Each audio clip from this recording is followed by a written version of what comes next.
Hello guys, আসসালামু আলাইকুম।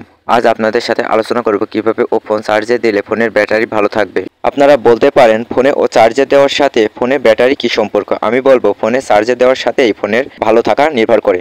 আপনি যত ভালো ব্র্যান্ডের ফোনও কিনুন না কেন, যদি আপনার ফোনটাকে ভালোভাবে চার্জ করতে না পারেন, মানে আপনি যদি সঠিক নিয়ম মেনে চার্জ করতে না পারেন, তাহলে দেখবেন 6 মাস 1 বছরে আপনার ফোনের ব্যাটারিটি ড্যামেজ হয়ে যাচ্ছে।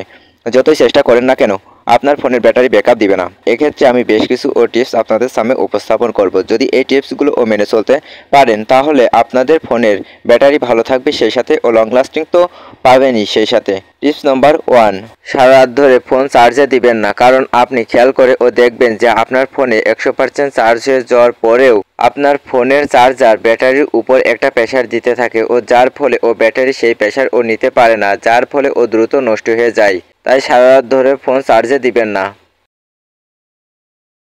টিপস নাম্বার 2, ফোনে অরিজিনাল চার্জার ছাড়া অন্য চার্জার ব্যবহার করবেন না। কারণ যদি অরিজিনাল চার্জার ব্যবহার না করে যদি অন্য চার্জার ব্যবহার করেন, তাহলে একটা জিনিস খেয়াল করে দেখবেন অরিজিনাল যে চার্জার বা যে ব্যাটারিটা রয়েছে তার সমন্বয় করেই কিন্তু ফোনটাকে তৈরি করা হয়েছে। তো আপনি যখন অন্য একটা চার্জার দিয়ে ফোনে চার্জ দিচ্ছেন, তখন ভোল্টেজের সাথে মিলছে না, যার ফলে চার্জ হবে ঠিকই, কিন্তু ব্যাটারি ওটাকে দ্রুত নষ্ট করে ফেলবে, এবং যে চার্জারটা দিয়ে চার্জ করছেন সেই চার্জারটাও নষ্ট হয়ে যাওয়ার সম্ভাবনা থাকে। তাই অরিজিনাল চার্জার ছাড়া অন্য চার্জার ব্যবহার করবেন না। টিপস নাম্বার 3, চায়না চার্জার বা কোনো প্রকার নকল চার্জার দিয়ে চার্জ দিতে যাবেন না। কারণ নকল চার্জারের ভোল্টেজ ঠিক থাকে না, যার ফলে আপনার ফোনের ব্যাটারি দ্রুত ড্যামেজ হয়ে যেতে পারে। টিপস নাম্বার 4, কোনো প্রকার ফাস্ট চার্জার দিয়ে চার্জ করতে যাবেন না।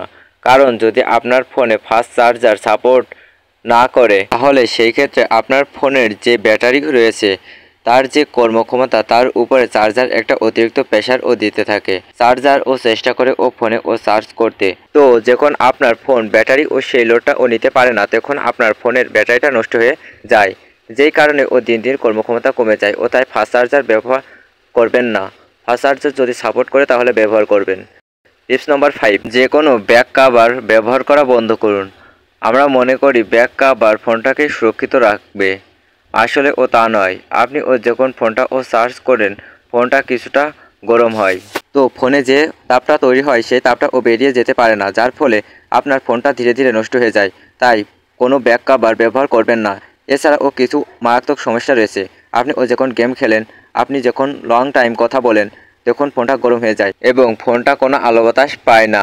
বিশেষ করে বাতাসের যে সংস্পর্শে ঠান্ডা হওয়ার যে ব্যাপার থাকে, কিন্তু সেটা পায় না, তখন কিন্তু ফোনটা নষ্ট হয়ে যাবে, সেই সাথে ব্যাটারি ড্যামেজ তো হয়ই।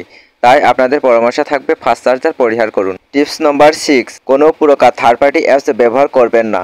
থার্ড পার্টি অ্যাপসগুলো, বিশেষ করে ব্যাটারি সেভার যেই অ্যাপসগুলো ব্যবহার করে থাকেন, ব্যাটারি সেভার তো করেই না, সেই সাথে উল্টা ফোনের র্যাম রোমের উপর একটা বাড়তি চাপ তৈরি করে, যার ফলে আপনার ফোনটা এবং ফোনের ব্যাটারিটা দ্রুত নষ্ট হয়ে যায়। টিপস নাম্বার 8, কোনো প্রকার পাওয়ার ব্যাংক ব্যবহার করবেন না। কারণ পাওয়ার ব্যাংকগুলোর ভোল্টেজ ঠিকঠাক মতো দেওয়া থাকে না, যার কারণে আপনার ফোনটি দ্রুত নষ্ট হয়ে যাবে।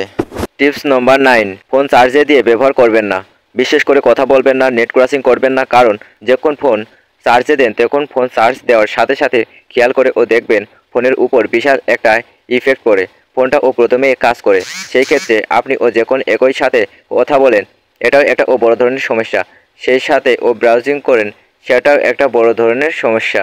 সেই ক্ষেত্রে ফোন নষ্ট হয়ে যাওয়ার সম্ভাবনা থাকে। টিপস নাম্বার 10, কম্পিউটারের সাথে কানেক্ট করে কখনোই ফোন চার্জে দিবেন না। অনেকে মনে করেন কম্পিউটারে সাথে কানেক্ট করে চার্জে দিলে সমস্যা কোথায়। হ্যাঁ, সমস্যা আছে। কারণ কম্পিউটারে সাথে ফোনের যে চার্জারের যে ভোল্ট, সেটা কখনোই মিলবে না।